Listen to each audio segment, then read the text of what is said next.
चलिए जी प्रारंभ करते हैं। ओम सदाशिव समारंभां शंकराचार्य मध्यमाम् अस्मदाचार्य पर्यन्तां वन्दे गुरु परंपराम्। वाक्यकारं वररुचिं भाष्यकारं पतंजलिं पाणिनिं सूत्रकारं च प्रणतोऽस्मि मुनित्रयम्। सर्वेभ्यो नमो नमः। मित्राणि, अकारांत शब्दानां संबोधने किं रूपं भवति इत्यस्मिन् विषये अद्य पठामः। आप सभी लोग जानते हैं कि कारक प्रकरण में एक सूत्र है संबोधने च। उस सूत्र का अर्थ होता है कि संबोधन में प्रथमा विभक्ति होती है। तो प्रथमा विभक्ति का मतलब है सु औ जस। प्रथमा विभक्ति कितना है? सु औ जस। ये अतः संबोधन रूपों का जो प्रयोग है वो सिर्फ प्रथमा में ही किया जाता है, इसी कारण से। ठीक है जी, बस यही कारण है, इसलिए उसे हम प्रथमा विभक्ति में यूज करते हैं। आप यहाँ पर एक चीज और देख रहे होंगे, प्रायः आजकल संस्कृत में संबोधन के रूपों को लास्ट में देने की परंपरा चल गई है। अर्थात जब रामा रामू रामा रामम रामू रामान और ये रामे रामे और रामेशु ये सब बोल देते हैं, तब कहीं जाकर के हे रामो हे रामा इस प्रकार के प्रयोग करते हैं। यह परंपरा ठीक नहीं, बल्कि क्या होना चाहिए? होना ये चाहिए कि जैसे ही आपने प्रथमा विभक्ति के रूप बनाए, उसी के बाद ही संबोधन को बोल देना है। उसमें कारण क्या है कि प्रथमा विभक्ति की ही संबोधनांत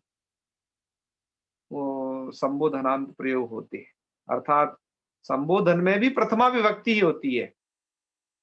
इसलिए क्या करना चाहिए, जैसे आप प्रथमा विभक्ति के रूपों को बोल दें, उसी तरीके से फिर संबोधन वाले रूपों को भी बोलिए, क्योंकि उसमें भी प्रथमा होती है, जिससे कि प्रथमा प्रथमा एक साथ हो जाएगी। और दूसरी बात, एक और बात इसलिए यहाँ पर बोलना आवश्यक है क्योंकि उस प्रथमा के रूपों में और इस संबोधन में जो प्रथमा है, इनके रूपों में बहुत ज्यादा अंतर नहीं होता, प्रायः समान होते हैं। ठीक है ना? तो इस कारण से क्या करना है, सुमित जी आप थोड़ा अपना माइक भी खोले रहें, हाँ हूं करते रहें, और हम आपको को होस्ट भी बना रहे हैं जी। हाँ हाँ बिल्कुल। चलो मनीष निर्मल जी आप भी अपना वीडियो खोलें। ओके जी चलो, गुरुजी। इतने से काम चल जाएगा। ये सबसे खाना वाना लेके आए। आगे सुने, आगे की बातें सुने। तो इसलिए क्या करना चाहिए मित्रों, हमेशा प्रथमा के बाद ही संबोधन रखना चाहिए। उसी वो आपके इस शास्त्र में भी देखो वही किया गया है। आपने प्रथमा विभक्ति पढ़ ली, उसके बाद सीधा संबोधन। इससे क्या है कि रूप को बनाने में आपको आसानी होगी, सुविधा होगी, इस दृष्टि से। ठीक है, तो आइए अब देखते हैं कि ये रूप सभी बनते कैसे हैं। तो सबसे पहले तो आज हम इस संबोधन रूप की सिद्धि में दो संज्ञाएं पढ़ने वाले हैं।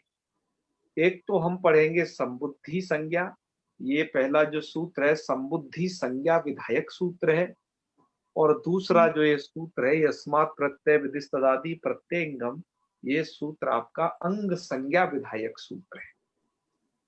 तो ये दो सूत्र आपने देखे, ये दो सूत्र क्या क्या अलग अलग कार्य करते हैं, अर्थात ये दोनों सूत्र अलग अलग दो संज्ञाएं करते हैं। पहला सूत्र संबुद्धि संज्ञा करेगा, दूसरा सूत्र अंग संज्ञा करेगा। संबुद्धि संज्ञा को समझना बहुत ही सरल है। क्या कहता है एक वचनम संबुद्धि? संबोधने प्रथमायाः एक वचनम संबुद्धि संज्ञम स्यात्। अर्थात संबोधन में जो प्रथमा का एक वचन है वह संबुद्धि संज्ञक हो जाएगा। तो संबोधन में प्रथमा और उसका एक वचन कौन हो गया? सु। तो जो येलो कर रखा है हाईलाइट, बस वही उतना ही समबुद्धि संज्ञक होगा। मतलब उस सु का जो स है उसका एक नाम और हो जाएगा समबुद्धि। जी उसका क्या नाम हो गया? समबुद्धि। समबुद्धि उसका नाम है, ठीक है। हाँ, इस नाम से अब आगे काम विधान किए जाएंगे। जब हम समबुद्धि कहेंगे तब तो केवल एक वचन लेना है, और जब संबोधन कहेंगे तो आपको तीनों के तीनों लेने हैं। इस अंतर को जी आप याद रखें। जब हम क्या कहें, संबुद्धि एक वचन, संबोधन तो तीनों के तीनों उपस्थित हैं। जी। तो अब आइए बढ़ते हैं आगे। आप संबुद्धि संज्ञा समझ चुके हो कि संबुद्धि संज्ञा किसकी होती है। अगला जो सूत्र है ये करता है अंग संज्ञा। अंग संज्ञा किसकी होगी? अंग संज्ञा होगी आपकी। बीच में बात बात कैसे हो रही है?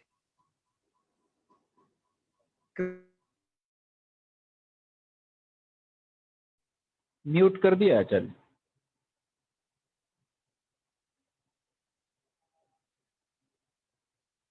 आचार्य जी आप भी म्यूट हैं। ओके ओके, मैं अनम्यूट हो चुका हूँ। ओके, जी तो यस्मात् प्रत्यय विधिस्तदादि प्रत्यंगम, यह जो सूत्र है ये अंग संज्ञा करने वाला सूत्र है। अंग संज्ञा को आपके लिए समझना थोड़ा दिक्कत भरा है। ज्यादा दिक्कत भरा नहीं है, हमने इसके बहुत सरल माध्यम आपके लिए खोज लिए हैं। अंग संज्ञा को समझने के लिए व्याकरण के छात्र आचार्य तक पढ़ जाते हैं, वो इसे समझ नहीं पाते हैं। अतः हमने इसको समझाने के लिए वाकायदा एक प्रयत्न किया है। देखिए कितना सार्थक होता है, इसके द्वारा कैसे समझी जाएगी। अंग संज्ञा एक व्याकरण में बड़ी क्लिष्ट संज्ञा है। मतलब एक किसकी जी होगी, अब आप उसे, मैं समझता हूं कि आसानी से समझ पाओगे, पर ये अंग संज्ञा समझे होती किसकी है। मित्रों, आप जो अब संबुद्धि संज्ञा पढ़ चुके हो या फिर अब जो अंग संज्ञा पढ़ रही हो, इन दोनों संज्ञाओं का उपयोग आपके संबोधन में होने वाला है। अतः ये दोनों संज्ञाओं को यहां दर्शाया गया है, ठीक है। तो चलिए, जी आचार्य। अंग संज्ञा विधायक सूत्र की जो वृत्ति है, मूल वृत्ति, उसको मैंने ब्लैक किया हुआ है, और उसको थोड़ा सा डिफाइन करने के लिए उसके अर्थ को मैंने उसे ब्लू कलर से लिखा हुआ है, कि शायद उसमें से कुछ अर्थ को आप अच्छे से समझ पाए। इसके अलावा भी डायग्राम भी बनाया हुआ है उसको समझाने के लिए, और उदाहरण के माध्यम से भी फिर बताएंगे। जी ठीक है? तो वहां पर जो अर्थ है सूत्र का, ऐसा किया गया है कि यह प्रत्ययो यस्मात् क्रियते तदादि शब्द स्वरूपम तस्मिन् अंगम स्यात्, ऐसा अर्थ किया गया है। हमने इसको थोड़ा सा आप लोगों को समझने में सुविधा हो इसलिए कुछ चीजें जोड़ दी हैं कि यह प्रत्यय यस्मात् क्रियते। तो यस्मात् भैया किससे किया जाता है? तो हमने दिया यस्मात् प्रकृते क्रियते, कि जिस प्रकृति से किया जाता है। प्रकृति हम बता चुके हैं विगत क्लास में भी, आज फिर बताएंगे आपको कायदे से। तो यह प्रत्यय यस्मात् क्रियते, जो प्रत्यय जिससे किया जाता है, यस क्रियते इत्युक्ते विधीयते, जिससे वो प्रत्यय विधान किया जाए जिस प्रकृति से। जी तो तदादि, तदादि का मतलब क्या है? तत् प्रकृति रूपम आदिर्यस्य, अर्थात वह प्रकृति रूप है आदि में जिसके। जी देखो तत्, देखो तदादि में दो शब्द हैं, एक है तत् और दूसरा है आदि। जी तो इस तत् और आदि, इसकी व्याख्या क्या करनी है? देखो, अंग संज्ञा किसकी होती है? तदादि शब्द स्वरूप की अंग संज्ञा होती है, जी ठीक है। तो तदादि में तत् और आदि है, तो तत् का मतलब है कि प्रकृति रूपम, कि वह जो मतलब जहां तुम अंग संज्ञा करने जा रहे हो, तत् प्रकृति रूपम आदिर्यस्य, ऐसा प्रकृति रूप है आदि में जिसके, तो उसकी अंग संज्ञा हो जाएगी। जी है किसके परे? आदिर्यस्य शब्द स्वरूपम, ऐसा जो शब्द स्वरूप होगा वो तस्मिन, तस्मिन अत्युक्ते तस्मिन प्रत्यय परे, उस प्रत्यय के परे रहते। अंगम स्यात् इत्युक्ते अंग संज्ञम स्यात्। अपनी लघु सिद्धांत कौमुदी की वृत्ति का अवलोकन कर लेना, वहां पर यहाँ संधि कर दी गई है, तस्मिन नंगम स्यात्, इन दोनों में नुट कर दिया है, तस्मिन नंगम स्यात्, दो नकार है। मैंने उसे अलग करके इसलिए किया है कि आपको थोड़ा मुझे अर्थ समझाना है। जी अभी आपने जो ये मूल ये समझा अर्थ, कि उस प्रत्यय के परे रहते जो पूर्व में स्थित जो प्रकृति है, और उसी प्रकृति से यदि प्रत्यय का विधान किया गया हो, है ना, तो उसकी अंग संज्ञा कर देनी चाहिए। अभी आपने जो ये समझा है, इससे आप वास्तविक रूप से नहीं समझ रहे हो, ये मुझे पता है। अतः अब इसे हम समझते हैं कि ये अंग संज्ञा की क्या क्या कंडीशन है, कैसे होता है। चलिए समझते हैं। जी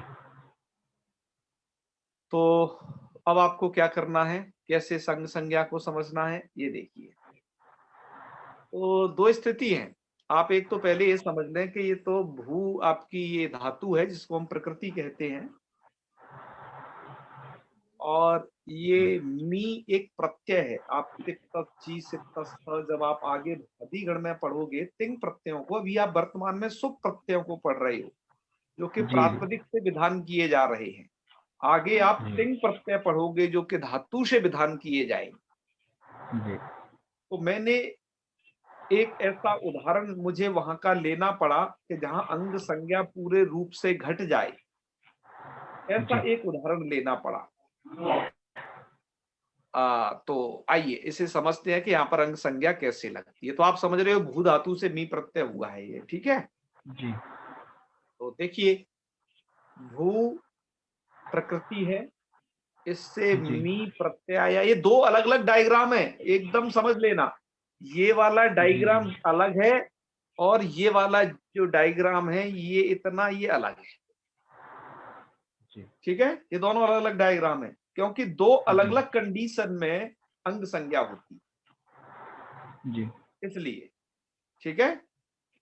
जी तो अब देखो क्या किया जाए। अब देखिएगा, अब एक बार बीच में हवा जैसी आवाज कहां से आ रही है जी, एक बार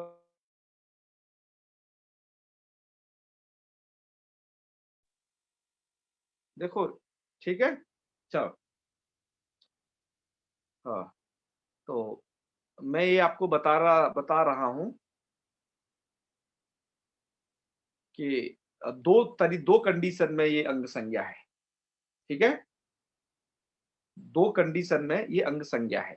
कैसे, तो आप पहले आपको समझते हैं। तो आपको समझना होगा, यहाँ पर भू धातु है जिसको हम प्रकृति बोल रहे हैं, ये प्रकृति है, ये मी प्रत्यय है, और बीच में है विकरण। जैसे आप ये विकरण ये क्या विकरण है, जैसे आप पढ़ते हो एक सप प्रत्यय होता है कि भू धातु से सप प्रत्यय कर दो। ये सप क्या है, विकरण है, क्योंकि भुआदि गण पठित है ना, तो सप विकरण एक सामान्य है। अलग अलग अलग गणों के अलग अलग विकर्ण होते हैं, इन्हें आप आगे समझोगे तो आप इसे समझे ये विकर्ण है। अब हमें क्या करना है कि अंग संज्ञा को समझना है कैसे।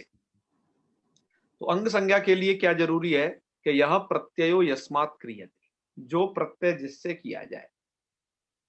तो देखिए, ये मी प्रत्यय किया गया है, किससे किया गया है, ये भू से मी प्रत्यय किया गया है, ठीक है। एक एक अर्थ को समझते जी जाना। यो प्रत्यय यस्मात्, यस्मात् मतलब यस्मात् प्रकृते क्रियते, क्रियते मतलब विधीयते, जिस प्रकृति से विधान किया जाए। तो भू धातु से मी प्रत्यय विधान किया गया, ठीक है। जी तो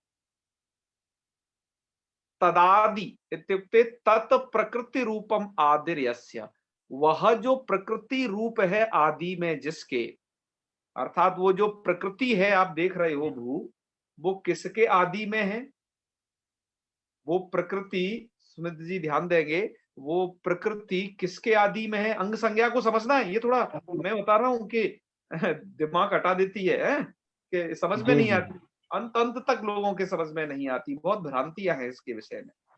जी तो यो प्रत्यय स्मात् क्रियते, भू धातु से मी प्रत्यय किया गया।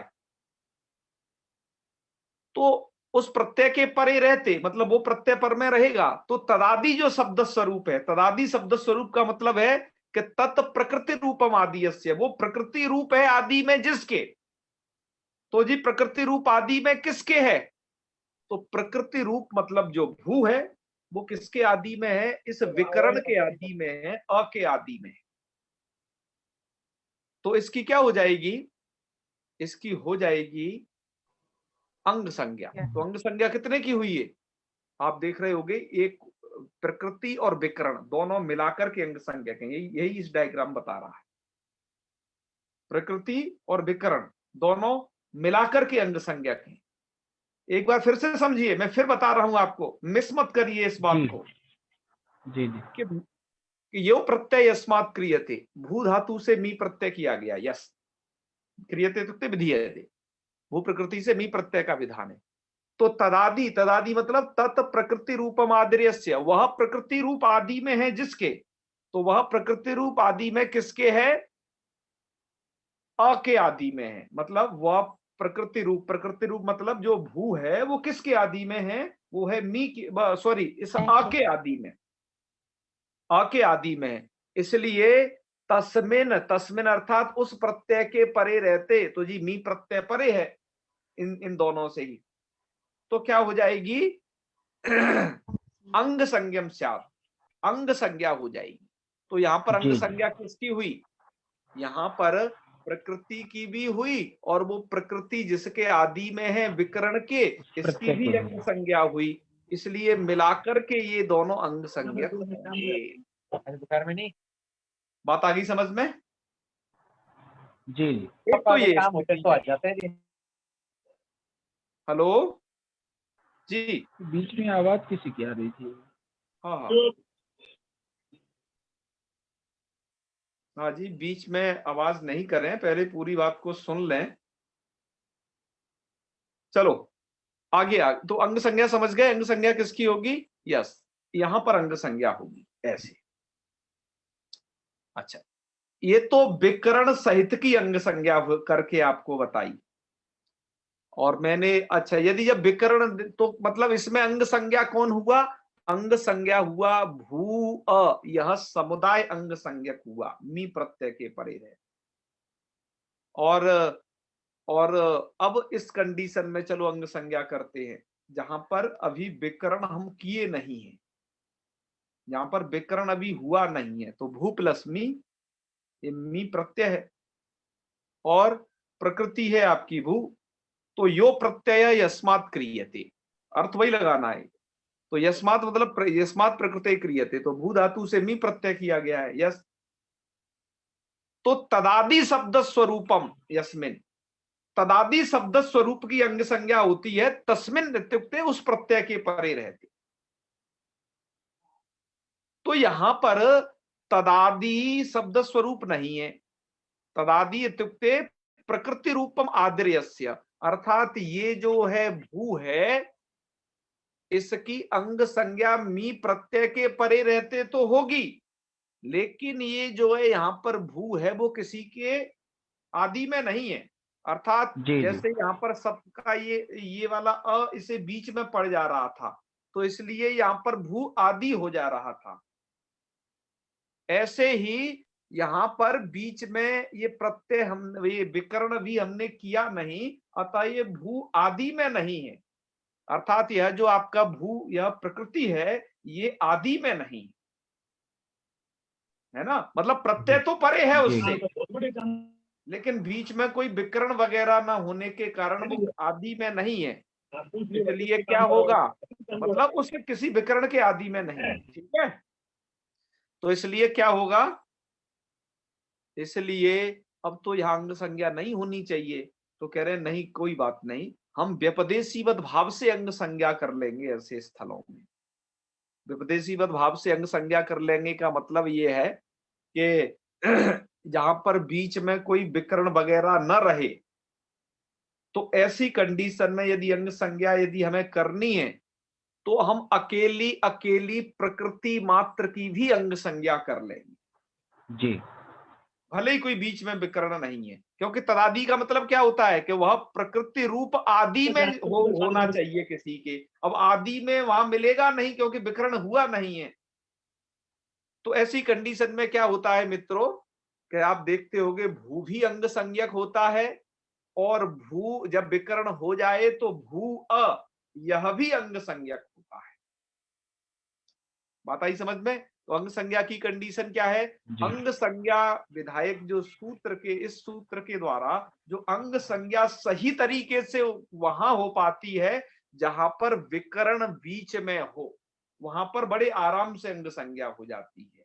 लेकिन जिन स्थलों पर कोई विकर्ण वगैरह बीच में नहीं है, मतलब वो प्रकृति है, वो किसी के आदि में नहीं आ पाती है, किसी विकर्ण वगैरह के, तो ऐसे स्थलों में यदि आप अंग संज्ञा करते हो तो आपको वहां पर व्यपदेशीवत भाव से अंग संज्ञा करनी पड़ेगी। व्यपदेशीवत जी भाव क्या होता है हमने आपको बताया भी है पिछली बार, कि अमुख्य में मुख्यवत आरोप कर लेना, अर्थात जो जैसा नहीं है उसे वैसा मानना, है ना।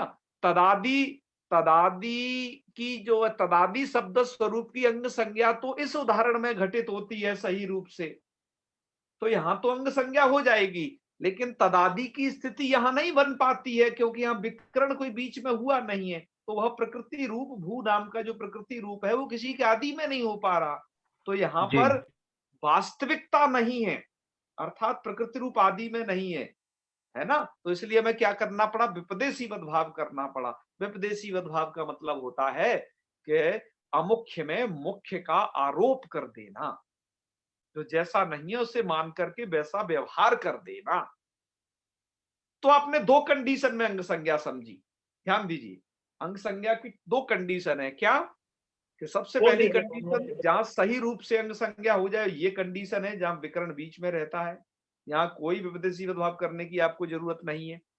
दूसरी अंग संज्ञा आपको यहां कि यहां पर बिना विकर्ण के भी प्रकृति मात्र की अंग संज्ञा हो जाएगी। हाँ, जैसे आपने विपदेशी भाव से टी संज्ञा की थी अकेले में, ऐसे ही आपने अकेले भू में आपने अंग संज्ञा कर ली, और जब कोई जी बीच में विकर्ण रहेगा तो इतने की अंग संज्ञा हो जाएगी। तो इसमें क्या क्या रहा? प्रकृति भी है और विकर्ण भी है, दोनों मिलाकर के अंग संज्ञक हैं। और ऐसा यदि ऐसा है तो भू भी अंग संज्ञक है। तो भवावी में दो जगह अंग संज्ञा बैठी हुई है, एक तो अंग संज्ञा केवल भू है, और दूसरा अंग संज्ञा क्या है? इस भू से नी प्रत्यय लाने पर भू अ, ऐसे ये दो अंग संज्ञक यहां पर है। ठीक है। अब ये तो बात वो रही जहां पर हमें अंग संज्ञा आपको समझानी थी। अब आपकी देखो बाबा भी वर्तमान में जहां पर ये चल रहा है वहां अंग संज्ञा की क्या कंडीशन होती है, इस पर विचार कर लेते हैं। ठीक है, क्योंकि आप पढ़ रहे हो राम शब्द, तो यहां अंग जी संज्ञा की क्या कंडीशन? आचार्य जी, ये बीच में आवाज किसकी आ जाती है? यह थोड़ा आपको देखना चाहिए। हम किसी ये संस ये यहाँ से मैं 2-3 बार चेक किया आचार्य जी, तो अनम्यूट तो कोई नहीं दिख रहा, लेकिन आवाज आ जाती है बीच में।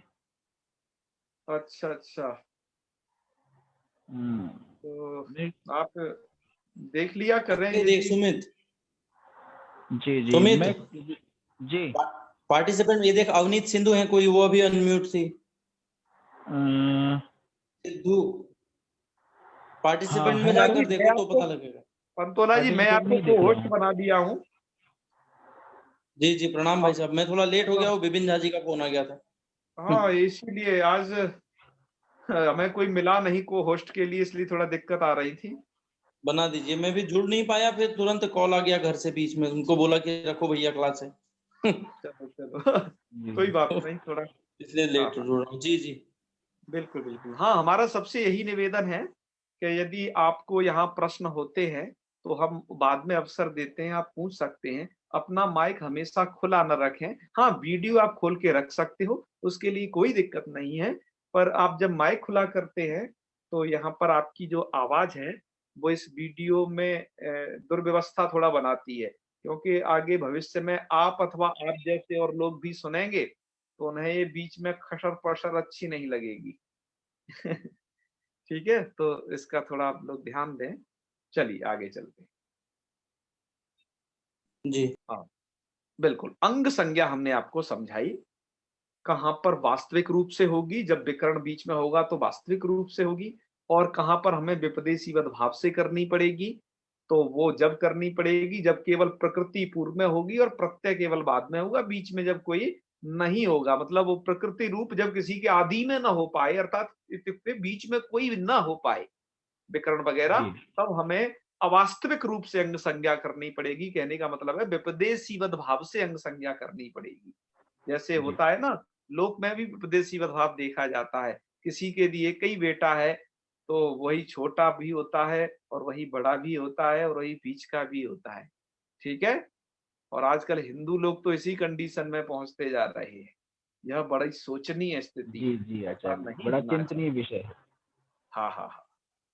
तो चलिए आगे बढ़ते हैं। अब हमने, अब जो अंग संज्ञा वहां समझी, अब यहाँ अंग संज्ञा समझते हैं, राम शब्द में यहाँ कहाँ हो सकती है। तो देखिएगा, आप संबोधन के लिए लगा लिए हे राम लगा लिए, मतलब हे आप न लगाओ जी तब भी संबोधन होता है, ऐसी बात नहीं है कि हे लगाओ तभी संबोधन पता चलेगा। हे लगा लो तो थोड़ा सामान्य लोग भी समझ जाते हैं, हाँ जी ये संबोधन का ही रूप है। हे ओ अरे वो ये सब संबोधन के द्योतक है, यानी आप लगा भी सकते हो, जी नहीं भी लगाओ, राम भी उच्चारण करो तब भी संबोधन ही है। तो चलिए, हे राम आगे स, ठीक है। आप तो जी यहां अभी राम स इतना मात्र समझे, क्योंकि अभी हम आपको अंग संज्ञा समझा रहे हैं कि जो प्रत्यय, क्या कहता है सूत्र, यह प्रत्यय यस्मात् विधीयते क्रियते, मतलब विधीयते, जो प्रत्यय जिससे विधान किया जाए, तो यहाँ राम शब्द से हम स प्रत्यय का विधान किए, मतलब सु का विधान किए। तो उस प्रत्यय के परे रहते, तो वो प्रत्यय परे है, तो क्या होता है, तदादि शब्द स्वरूप उस प्रत्यय के परे रहते अंग संज्ञक हो जाता है। तो तदादि शब्द स्वरूप का मतलब होता है कि वह प्रकृति रूप हो आदि में जिसके, तो जी प्रकृति क्या है, यहां पर राम है प्रकृति, वो प्रकृति आदि में तो नहीं है क्योंकि उधर तो प्रत्यय परे है, इधर तो राम ही है, बीच में जी तो कुछ है नहीं ऐसा।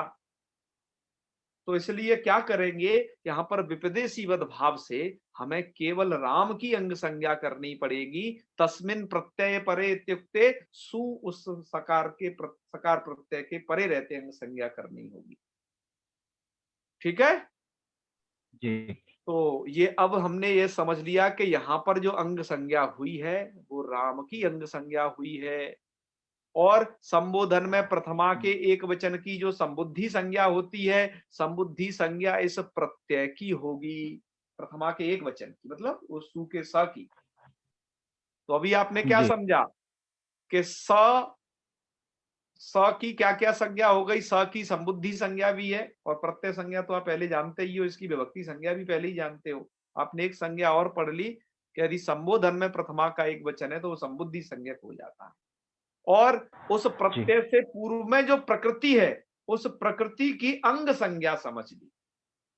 अब जब भी अब आगे चल के जब सूत्रों में अंग शब्द आएगा तो आप सजग हो जाइएगा कि वहां पर प्रत्यय पर में रहेगा और पूर्व में जो स्थित होगा वो प्रकृति होगी, उसकी अंग संज्ञा आपको करनी है, जी उसे हम कहेंगे अंग।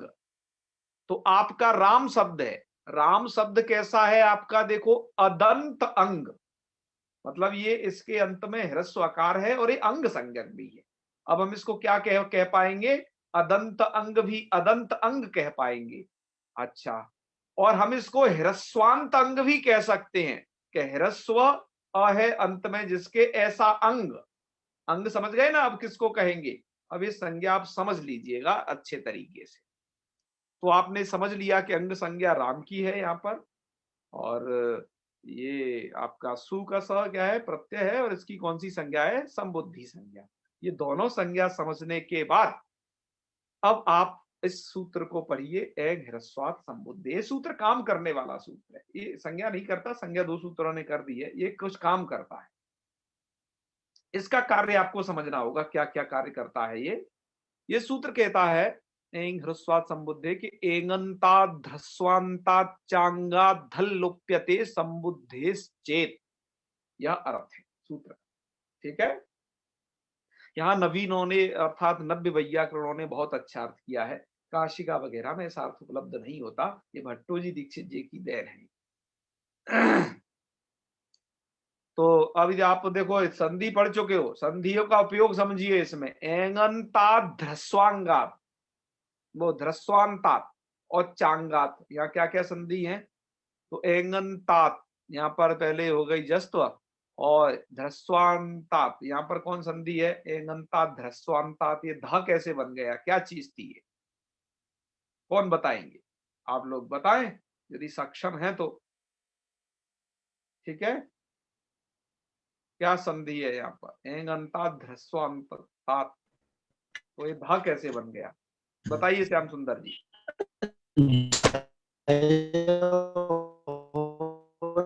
आपकी आवाज नहीं आ रही है ठीक से, द्वारा बोलें। चलो, आपकी आवाज हमें आ नहीं रही है, कोई बात नहीं, आप बंद करें माइक, हमारी बात को सुना वहीं बता देते हैं। आप लोग परेशान नहीं हो ज्यादा, है ना, आराम से सुनते रहिए, परेशान होने की कोई जरूरत है नहीं। संधियों को है भूलना नहीं है, ध्यान रखिए। यहाँ पर एक सूत्र आपने पढ़ा था, जयो होन्य तरस्याम, बाघ घरी, हा को चतुर्थ अक्षर करता था, पूर्व में जो वर्ण होता था उसका, तो इसलिए यहाँ पर पूर्व में है द के बाद है ह, तो उसका पूर्व का चौथा अक्षर कर देगा ध, हा को ध हो जाएगा। जैसे बाघ घरी बना था, जयो होन्य तरस्याम वाली पूर्व सवर्ण संधि है। तो एंगंतात ध्रस्वांतात चांगात, चांगात इधर कौन सी हो गई? इधर हो गई च्युत, ठीक है।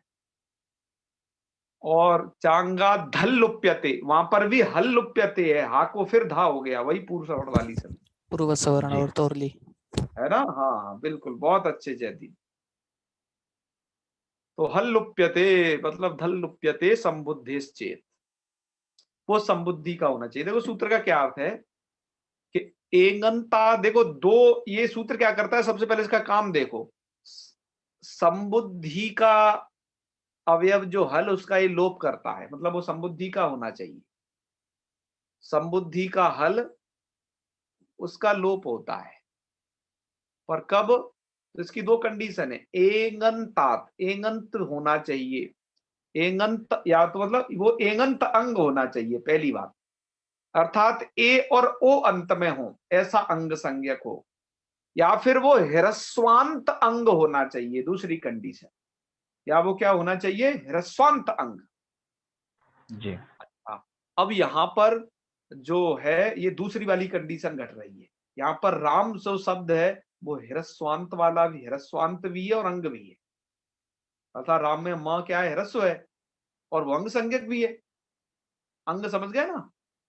तो ये क्या है? ह्रस्वांतम अंगम, ये ह्रस्वांत अंग का उदाहरण है। एंगंत अंग के जो उदाहरण है ए और ओ अंत वाले बाद में आएंगे, इनको आगे स्पष्ट करेंगे, जब ये आएंगे तब, ठीक है।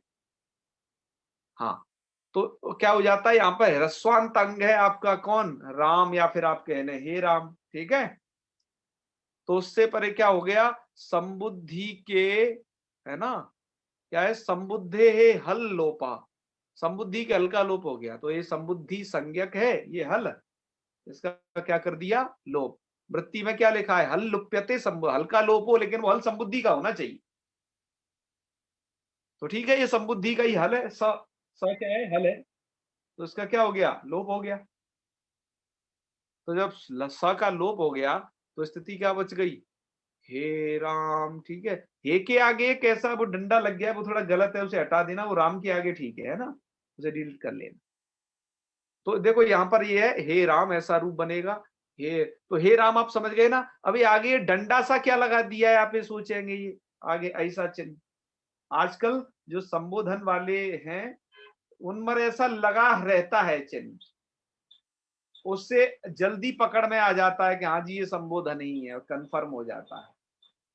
ये आजकल आधुनिक प्रणाली है, पहले के पांडुलिपियों में नहीं मिलता है, तो हमने इसलिए यहाँ लगा दिया है कि ये आप संबोधन का चिन्ह है, आप इसे समझे रहें, ठीक है। विस्मयादि बोधक चिन्ह है आचार्य जी। विस्मयादि बोधक, हाँ, यह विस्मय में भी कहीं कहीं यूज होता है, आप सच कह रहे हैं, पर ये संबोधन में भी यूज इसका देखा गया है।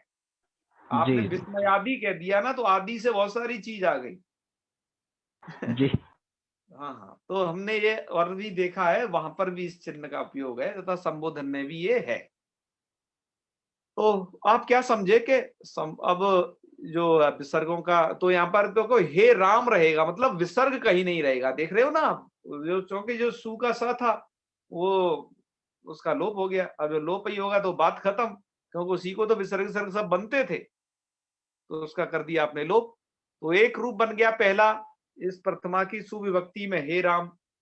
अब में क्या बनेगा कि जो आप पहले बना चुके हो वृद्धिरेचि से वृद्धि करके, और पूर्ण सवर्ण दीर्घ नहीं लगेगा, नादची निषेध कर देगा, वो पूरी राम कहानी पिछले वाली रिपीट कर जी देगा। तो इसलिए वो हे रामू बन जाएगा, यहाँ कोई काम ही नहीं है। और ये कि जस में क्या बनेगा, जस में तो कहें जस में बन जाएगा, जैसे वहां बना के आए हो प्रथमा विभक्ति में, ऐसे ही संबोधन में, संबोधन के प्रथमा में भी यही रूप रहेगा। तो बनेगा हे रामा, जस लाओगे और प्रथमो पुरुष वर्ण से दीर्घ कर लेना, और जस के जकार की संज्ञा चूटू से कर लेना, और दोनों को मिला करके पुरुष वर्ण दीर्घ करके सकार को रुत्व विसर्ग कर देना, तो हे रामा बन जाएगा। ये भी इनके रूप पहले जी सिद्ध हो चुके था, हमने इसकी प्रक्रिया को नहीं लिखा, क्योंकि आप इन्हें आप बना ही दोगे और बना ही डाले हैं आपने। तो आप समझे कि आप प्रथमा विभक्ति के बाद ही संबोधन क्यों चलाना चाहिए, क्योंकि इन दोनों में तो कोई चेंजिंग ही नहीं हुई इधर इधर, केवल वहां एक चेंजिंग हुई कि वो जी जी को विसर्ग बनने थे, वो बेचारे हट गए, नहीं बने। तो आज आपने ये पढ़ा कि संबोधन में यदि कोई अकारांत शब्द है तो वहां पर संबुद्धि के हल्का लोप हो जाता है, तो विसर्ग वगैरह कुछ भी सुनाई नहीं देगा, तो हे राम प्रयोग बनेगा था। अतः जो लोग प्रयोग करते हैं ना, हे बालक अत्र आगच्छे, तो ऐसा प्रयोग नहीं होगा जी, विसर्ग होगा ही नहीं वहां। ठीक है,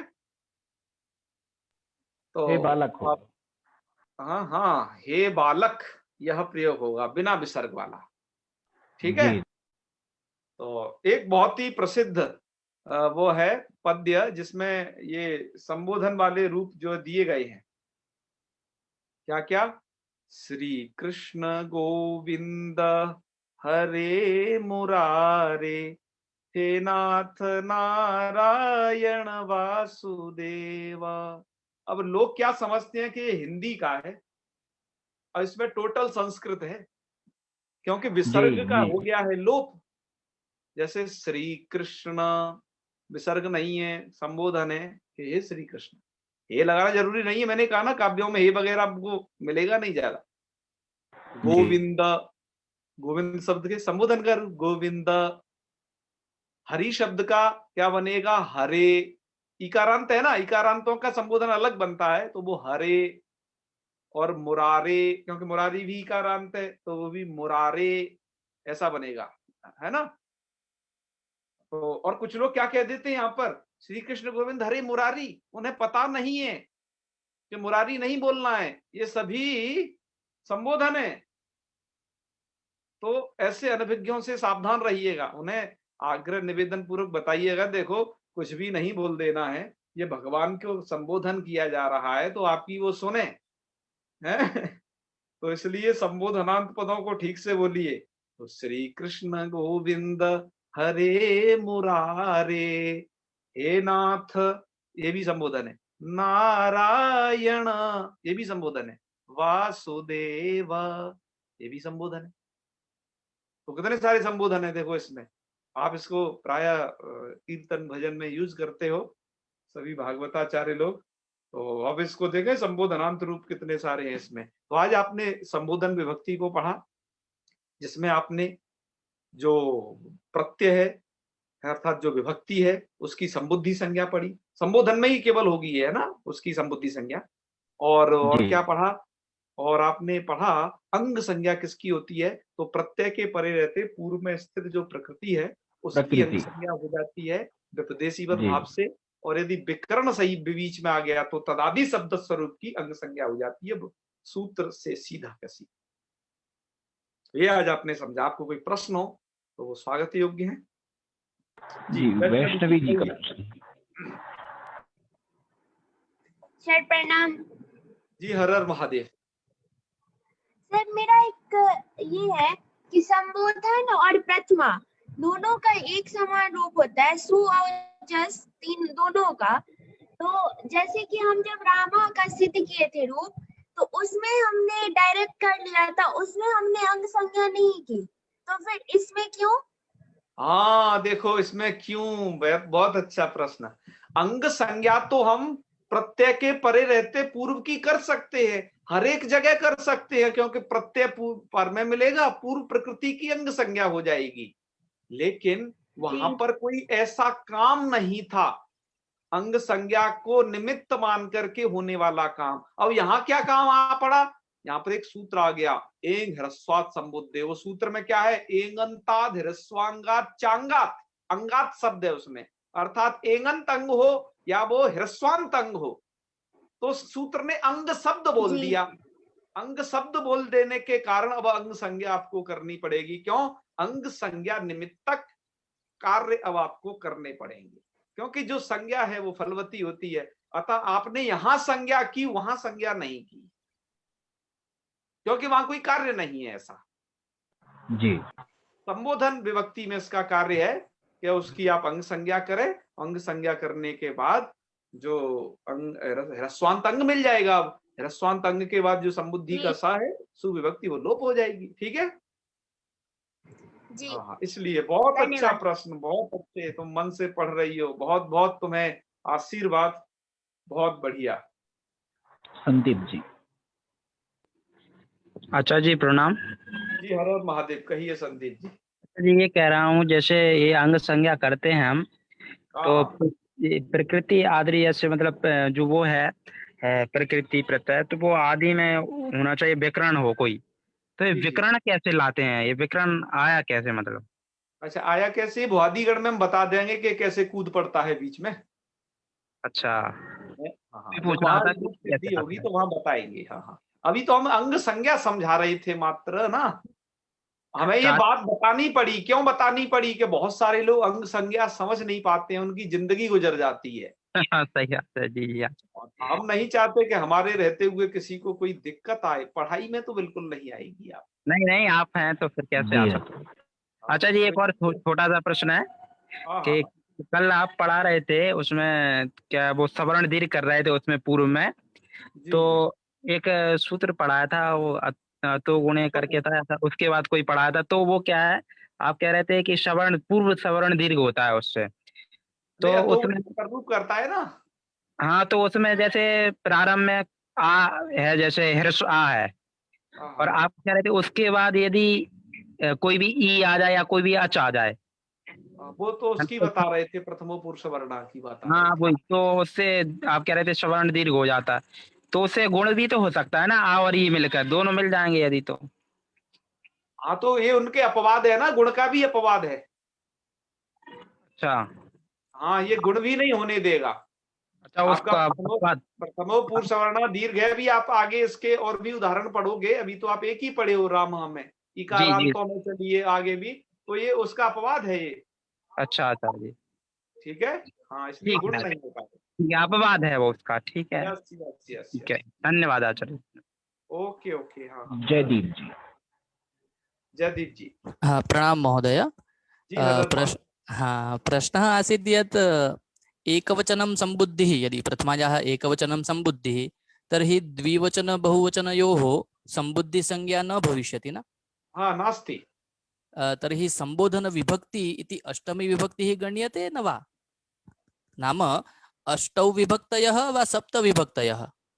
कारणं केवलम् एकवचनस्य एव सम्बुद्धिः यदि भवति हाँ हाँ चेत् हाँ इति प्रश्नः आसीत्। हाँ, एक वचनम संबुद्धि इति सूत्रेण, एकवचनस्य सम्बुद्धिः जाता एक सम्बुद्धिसंज्ञा। वचनस्य संबुद्धि संज्ञा अस्ति। आम् आम्। तर्हि द्विवचनं बहुवचनम् इत्यनयोः सम्बुद्धिः तु नास्ति एव। तर्हि संबोधन किंतु संबोधन संज्ञा तु तत्रापि वर्तते। हाँ तत् सम्यक्, किन्तु हाँ, अष्टमी विभक्ति या भवति सा भवति न वा इति अरे नाम अष्टमी विभक्ते कल्पना नास्ति। नास्ति न। यतोहि तर्हि संबोध किमर्थं संबोधनस्य एव संबुद्धि संज्ञा प्रथमायाः। आम् आम् आम्। तर्हि यदि कश्चन पृच्छति यत् कति विभक्तयः भवन्ति चेत् सप्तविभक्तयः वा अष्टौ इति हाँ सप्तविभक्तयः इत्येव समीचीनमस्ति। समीचीनं भविष्यति न। हा तदेव तदेव धन्यवादः। विभक्ति मध्ये तो सप्त एव। यतोहि सप्त एव। महाभाष्येऽपि उक्तमस्ति, महाभाष्ये किमस्ति के चत्वारि शृङ्गा त्रयो अस्य पादा द्वे शीर्षे सप्त हस्तासो अस्य। सप्त हस्तास इत्युक्ते तत्र व्याख्या अस्ति सप्त विभक्तयः इत्यर्थः। आम् अधुना केचन जनाः वदन्ति यद् अष्टौ विभक्तयः भवन्ति, अतः शङ्का आसीत् चेत् समाधानं स्यात्। हिंदी भाषायां तथा व्यवहरन्ति। अच्छा अच्छा अच्छा। हाँ हिंदी भाषायां हिंदी व्याकरणे तथा अस्ति। संस्कृत व्याकरणे कुत्रापि विभक्ति व्यवहारः सम्बोधनस्य कृते नास्ति। आम् आम् आम् आम्। एवं यद् एकविंशतिविभक्तयः इति वयं वदामः वा सप्तविभक्तयः इति वदामः इति अपि अधुना एव। एकविंशति प्रत्ययाः सुप्रत्ययः इति वदामः और विभक्ति यदि वदामः तदा सप्तविभक्तयः इत्येव। आम् आम् आम्। ओके ओके ओके धन्यवादः धन्यवादः महोदय। ध्वनि न आगच्छति। राजमणि आ रही थी ध्वनि। आ रही है ध्वनि भैया। राजमणि जी ने हाथ उठाया था फिर हटा दिया। महादेव व्रत से। हाँ जी हर हर महादेव। कहिए राजमणि जी।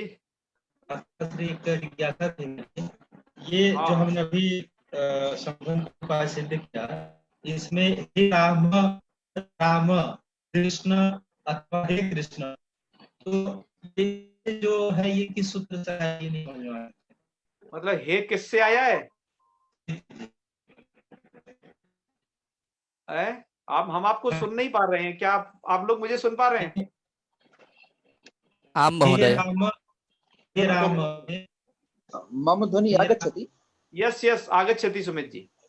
हे राम आचार्य जी भवन्तः ध्वनि मां कृते न आगच्छति इदानीं। अच्छा आगच्छति। हाँ आप राजमणि जी आप बोलिए थोड़ा सा अपने प्रश्न को, हम आपको मैं कह रहा था कि राम अथवा कृष्ण गोविंद संबोधन में बनेगा, ये तो समझ में आ गया कि संबुद्धि जो स है उसका तो लोप हो जाएगा। जी जी। लेकिन हे राम में हे जो शब्द है वो किस सूत्र से आया? वो किसी सूत्र से नहीं आया। वो दरअसल संबोधन को द्योतित करने के लिए हे ओ अरे भो ऐसे शब्द प्रयोग कर दिए जाते हैं। जी जी। और हम प्राय लोक में नहीं करते। जब तुम किसी को बुलाते हो तो कभी कभार ही हे लगाते हो, नहीं तो हर किसी को बता देते हो। हाँ क्या बोल देते हो पंतोला जी सीधा सा। लेकिन अरे बोलते हैं भाई साहब, ऐसा नहीं है। जैसे आप दूर होंगे तो हम बोलेंगे अरे भाई साहब। हाँ अरे भाई साहब बोल देते हैं। मैं बता रहा हूँ ना, हर कोई लोग नहीं बोलता है ना। कुछ लोग बोलते हैं कुछ नहीं बोलते हैं। तो ये जो है ये दरअसल हे ओ अरे वो अव्यय प्रकरण में पढ़े गए अव्यय है। तो ये संबोधन को सिर्फ द्योतित करते हैं। तो कुल मिला के व्यवहार से है, मतलब हे अरे जो है संबोधन। और जैसे क्या है कभी किसी को नाम नहीं याद होता है ना, तो नाम की बजाय हे ओ अरे वो ही संबोधन का अकेले का काम कर देंगे उस व्यक्ति को बुलाने के लिए। जी जी अच्छा। और हे और अरे भो लगाने से और उसमें स्पष्टता हो जाती है। हाँ ये संबोधन है। आचार्य जी कई जगह संस्कृत व्याकरण की पुस्तकों में मैंने संबोधन में प्रथमा विभक्ति लिखी हुई देखा है। प्रथमा में एक वचन में तो विसर्ग का लोप होगा, बाकी द्विवचन और बहुवचन में तो एक प्रथमा के अनुसार चलेंगे। तो संबोधन में प्रथमा तो होती है। ये क्या है सूत्र है ना संबोधन, इसे आपको शुरुआत में ही बताया था। उससे प्रथमा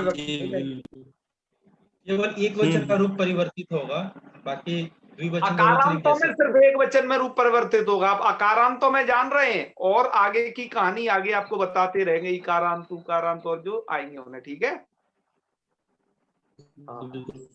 जी अच्छा। तो आज इतना ही रखें, समय हो गया है। जी चलिए जी। अब नहीं ऐसा। जी जी। ओम सर्वे भवन्तु सुखिनः, सर्वे सन्तु निरामयाः, सर्वे भद्राणि पश्यन्तु, मा कश्चित् दुःखभाग् भवेत्। ओम शान्तिः शान्तिः शान्तिः। सर्वेभ्यो नमो नमः। नमो नमः। नमो नमः महोदय। नमो नमः। प्रणमामि आचार्य। खुश रहे सुमित, खुश रहे। आशीर्वाद तुझे। खुश रहो राजमणि जी, खुश रहो।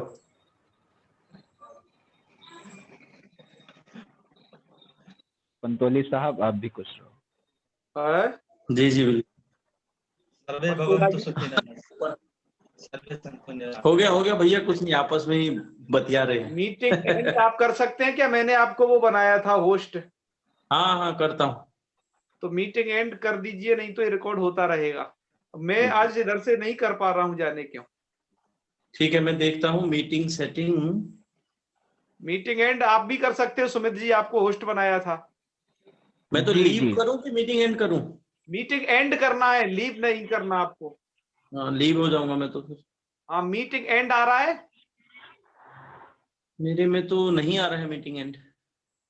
सुमित जी आपके में? नहीं आ रहा, मेरे में भी नहीं आ रहा आचार्य जी। तुम्हारे में भी नहीं आ रहा, तो घबराओ नहीं, अब हम ढूंढते हैं इसी में। आचार्य जी सब लोग लीव कर दें, अपने आप मीटिंग खत्म हो जाएगी। नहीं नहीं नहीं, फिर भी वो एक होता है, रिकॉर्डिंग रह जाएगी क्या? करना पड़ेगा। हाँ चलो अब मैं कर जी। सकता हूँ, ओके।